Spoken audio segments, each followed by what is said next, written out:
Di tengah hujan sore yang dingin, Goldie, kucing kecil berdiri menggigil di depan sebuah warung mie. Dari dalam warung, Pak Burik, pemilik yang ramah, memperhatikannya. Dengan senyum hangat, ia membawa payung dan mengajak si kecil masuk.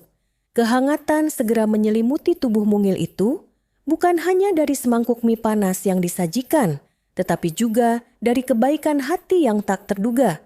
Hujan masih turun di luar, namun kini di dalam warung kecil itu ada kehangatan yang jauh lebih berarti.